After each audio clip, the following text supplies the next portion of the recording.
Islamabad high court के full court ने justice Tariq Mahmood Jahangiri के खिलाफ सोशल मीडिया मुहिम पर तौहीन अदालत केस में पैमरा, पीटीए और 3 सहाफियों को नोटिस जारी कर दिया है। चीफ जस्टिस आमिर फारूक ने एडिशनल अटॉर्नी जनरल से कहा कि नहीं, ऐसा नहीं चलेगा, हम इस मुहिम को बर्दाश्त नहीं करेंगे, जो भी इस मुहिम के पीछे है उसको नहीं छोड़ेंगे। हमने पहले भी एक्शन लिया लेकिन किसी ने कोई सबक नहीं सीखा।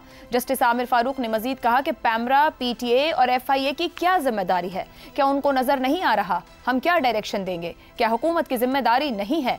ये इदारा जाती रिस्पॉन्स है। जजेस काउंसिल को तो जवाब दे देंगे, तो क्या जजेस अब जवाब देने के लिए रह गए हैं? अटॉर्नी जनरल, वजीर कानून खामोश हैं। तासुर है कि हुकूमत ही इस मुहिम के पीछे है। जस्टिस मियां गुल हसन औरंगजेब ने रिमार्क्स दिए कि हुकूमत की खामोशी बताती है कि हुकूमत इसमें शामिल है। इस केस की समाअत गर्मियों की छुट्टियों के बाद तक मुलतवी कर दी गई है। दूसरी जानिब इस्लामाबाद हाई कोर्ट बार के ओहदेदारों ने प्रेस कॉन्फ्रेंस में कहा है कि तमाम इदारों को अपनी हुदूद में रहकर काम करना चाहिए, अदलिया को अपना काम करने दिया जाए। हम अदलिया के साथ खड़े हैं। वकला ओहदेदारों ने कहा कि जब अदलिया की आज़ादी पर हर्फ आया, हम खड़े रहे हैं। हमें किसी सियासी जमात से कोई उम्मीद नहीं है। इसी मामले पर गुफ्तगू करेंगे। सवाल इस तरह से, इस्लामाबाद हाई कोर्ट के जस्टिस तारिक महमूद जहांगीरी के खिलाफ सोशल मीडिया मुहिम, अटॉर्नी जनरल, वजीर कानून खामोश। क्या हुकूमत ने इस मुहिम को रोकने की कोशिश नहीं की? हसन निसार साहब, आपके ख्याल में सोशल मीडिया पर जो कुछ हो रहा है, क्या वो बहुत ज्यादा मुतासिर कर रहा है? वहां पर कुछ लिमिटेशंस की जरूरत है, हुकूमत को आकर रोकना चाहिए? देखिए, पहली बात तो ये है कि मुझे इसका आई एम नॉट श्योर, मैंने कहीं ये जवाब दिया है पहले भी, ये वो डिग्री बिग्री के हवाले से जो बात कर रहे हो आप, मुझे नहीं पता। जी वही है। अच्छा देखो, बात सुनो, ये इस मुल्क में ये बहुत दिलचस्प बात है। मुझे यकीन नहीं आया था बिकॉज ऑफ दैट इंडिविजुअल, लेकिन यहाँ ये स्कैंडलाइज करना इसलिए आसान है, हर बात करना बहुत, and you can get away with it because ख्याल इस हकीकत की तरफ जाता है कि यहाँ असली है ही कुछ नहीं। दूध से लेके बेसन तक और बेसन से लेके उस वजीर आला तक जिसने सरेआम कह दिया था इसी मुल्क में, सरेआम, कि डिग्री तो डिग्री होती है असली।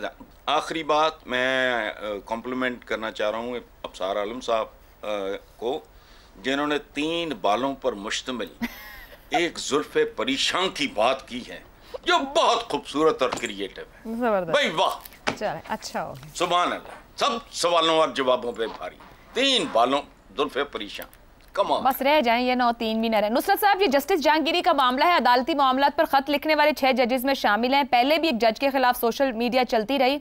हुकूमत शऊरी तौर पर इस मुहिम को रोकने के लिए इक़दामात नहीं उठा रही? देखिए बीबी, मेरा सबसे बड़ा मसला ये है कि ये जिस इज्जत माब जज साहब का जिक्र हो रहा है, मैं उन्हें जब वो अभी तालिब इल्म थे उन दिनों से जानता हूँ, क्योंकि ये स्टूडेंट एक्टिविस्ट थे और पीपल्स पार्टी के हामियों में शुमार होते थे। जब से ये अपने मनसब पर फायज हुए हैं, तो एक ओल्ड स्कूल जर्नलिस्ट होते हुए मेरी उनसे एक आध मरतबा समाजी ओकेजन में, ज़्यादातर शादियों में 2 या मरतबा, उससे ज़्यादा मुलाकात नहीं हुई है। मैं फासला रखता हूँ और ये फ़र्ज़ है। लिहाजा मेरे लिए जी बहुत ही दुश्वार है कि मैं इस बारे में कोई तबसरा आराई करूँ। लेकिन साथ ही मैं ये ज़रूर अर्ज़ करना चाहूँगा कि यकीनन FIA को विजिलेंस दिखानी चाहिए थी, ये पैमरा को विजिलेंट रहना चाहिए था। पैमरा का तो खैर है सच नहीं है, उसने तो मुझे और आपको देखना है कि हम क्या यावागोई कर रहे हैं।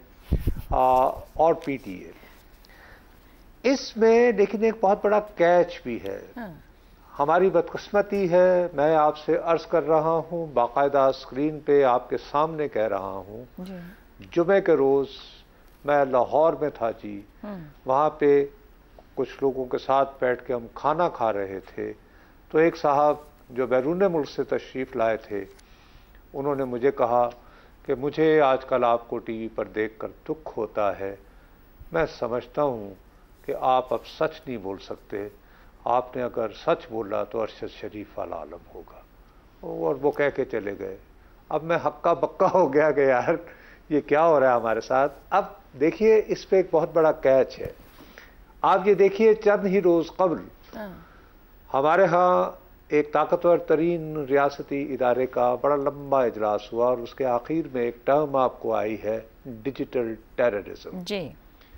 गुज़श्ता कुछ वाक़यात हुए जिसमें कुछ लोगों ने अपने सोशल मीडिया प्लेटफॉर्म के ज़रिए कुछ बातें की और उस पर जब हुकूमत हरकत में आई तो उन्हें कोर्ट्स ने रिलीफ फराहम की। मिसाल के तौर पर आज़ाद कश्मीर के एक शायर और मज़ीद मैं आपको काफ़ी activist, social media influencers and activist. अब कहीं ऐसा तो नहीं कि ऑनरेबल इज्जत माब जजेस साहब ने वो जो फैसले किए उसका फ़ायदा उठाते हुए जो दूसरे लोग हैं उन्होंने कहा कि ठीक है, अभी फिर हम भी ज़रा हिस्सा डाल के देखते हैं और बताते हैं कि सोशल मीडिया पे चलाई अफवाहें या बेबुनियाद खबरें या प्रोपेगेंडा वो कितनी तकलीफ पहुंचाता है। सही, तो जब इनको भी समझ आ जाए तो फिर शायद ये भी कहें कि हाँ जी, इनको भी लगाम डालना होगी। ठीक तो it can be a very deeper game जी। मैं इसके बारे में मैं किसी की नीयत पर शुबा नहीं कर रहा हूँ, लेकिन मुझे ये महसूस हो रहा है, मुझे ये खदशा लाहक है कि ये केस जिस तरह बिल्ड हो रहा है इससे ये होगा कि वो जो नाम नहाद मुतबादल मीडिया बन रहा है जहाँ पे हक गोई नुमायां होती है वो भी शायद गुंगा होने को मजबूर। ठीक हो गया। बेगम साहब, ये जो हुकूमत से पूछा जा रहा है कि आप खामोश क्यों हैं, और अगर खामोश हैं तो शायद आप ही इसके पीछे हैं, आप क्या समझते हैं इस पर? इसमें तो कोई शक ही नहीं है कि हुकूमत खुद एक पार्टी है, वो सिर्फ हुकूमत तो नहीं है, वो साथ पार्टी है, उसके इंटरेस्ट हैं, वो दूसरी साइड पर है।